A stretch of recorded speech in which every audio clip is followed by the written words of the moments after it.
What's up everybody, this is Carmeezy back with another video. Today I'm going to be showing you how to clean the Blu-ray lens of your PS3. So you might be saying, well, the PS3 is really old, why are you making a video?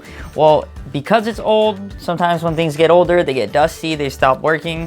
One of my friends actually hit me up and asked me if I could fix his PS3 because it stopped reading games. We tried like 5 different games, and out of all 5 of them, they were really clean, but only one of them worked one time and that was it. So we're going to try to clean the Blu-ray lens. I've never done it before, but how hard can it be? So we're going to try to do it.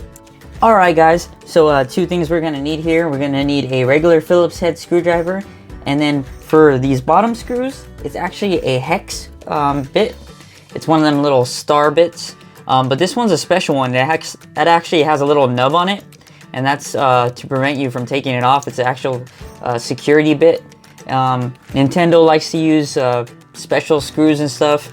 In some cases, Sony does too, to prevent you from opening up their products, but it's not going to stop us.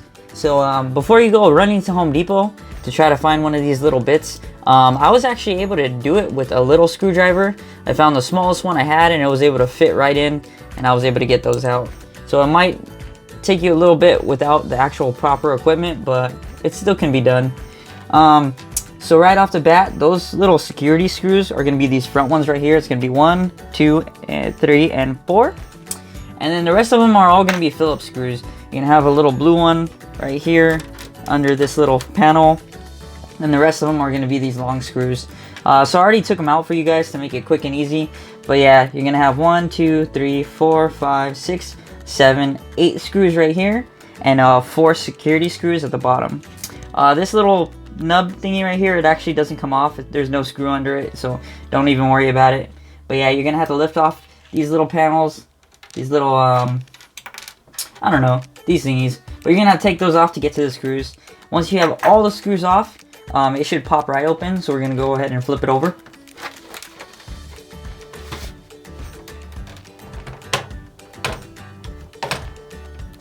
So yeah, pops right off.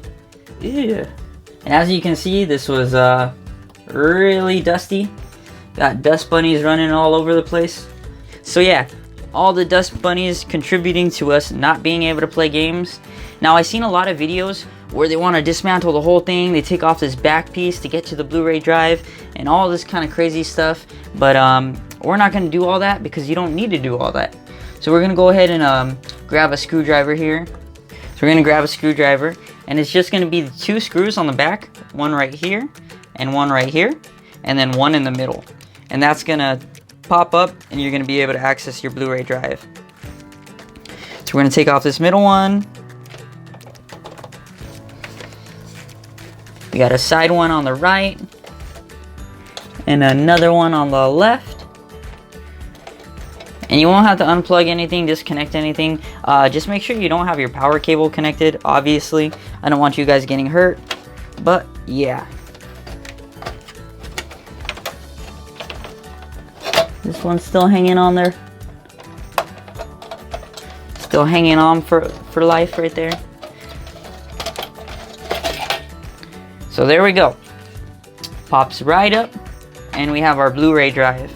Now to get to the actual lens itself, there's going to be 2 screws in the front, same Phillips screws, 1, 2, and then there's just little tabs at the back side of it. So we're going to go ahead and do this front screw on the right, and again on the left. And once the front is loose, all you got to do is release these back tabs.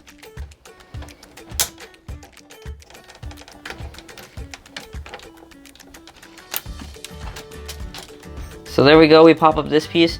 This middle piece can come out, but if it does, you can pop it back in, don't even worry about it. So we're gonna put this to the side. Alright guys, so now you can see we got our Blu-ray lens here. So as you can tell, there's a lot of dust in it, especially right up here at the front. And that's something you don't want. Right up here in the front, that's where your disc is gonna slide in. So any kind of dust you have right here is gonna make contact with the disc, and you don't want that. But most importantly, your Blu-ray lens, we got to clean that. So I got a cotton swab here, a little Q-tip. What I like to do is I like to fluff up the front Get that nice and fluffy. Q-tips are actually a little bit hard, so I don't really want to apply too much pressure to it. And just add some alcohol, and we go ahead and wipe down that Blu-ray lens. So like I said, I like to fluff it up. We're not going to actually apply a lot of pressure. We're just going to lightly rub it and let the alcohol do its job. So we're just going to rub it in circles and get that thing nice and clean. You can go ahead and clean that little spinning disc thing too if you want. But we're going to clean all this front area. I'm actually going to grab the compressed air right now too. Clean up the fan because that thing looks horrible, and get all this dust out of here. All these dust bunnies that are giving us problems. And then we'll come back. So give me a minute and we're going to get all this dust out of here. So it's looking a lot better. We got a majority of the dust off. I actually took this outside of my room to spray it because I didn't want all that stuff floating around my room. But just to give you a kind of idea of how dusty it was, this was just around like the lens itself, like in all this kind of components right here. That's not even the fan or anything, that's just right next to the lens. So that's pretty bad. But this is all dust that kind of built up over the years. So yeah, of course it looks like that. But we got our lens cleaned, we got majority of the dust out. So we're gonna go ahead and put this thing back together and try some games. So we're back, guys. We got our PS3 put back together. We got Dead Space here. I wanted to play that if it worked, and it's working. Before, we tried 7 games, and out of 7 of them, only 1 worked, and it only worked 1 time. After that, it never worked again. Now we tried 7 games again, and out of 7 of them, 5 of them worked, and they were working the whole time. Every time I tried them, they worked. Only 2 of them gave me issues. So 5 out of 7, that's not bad when none of them worked before. So significant improvement. Hopefully if you do the same thing, you can get some good results. This PS3 was really poorly taken care of, so getting it to read games at all, I'm pretty happy with. So yeah, hopefully you found this informative. Hopefully it helps you out in some way. Shout out to Soto for letting me do surgery on your system. And yeah, have a wonderful day, guys. I'm gonna play me some Dead Space.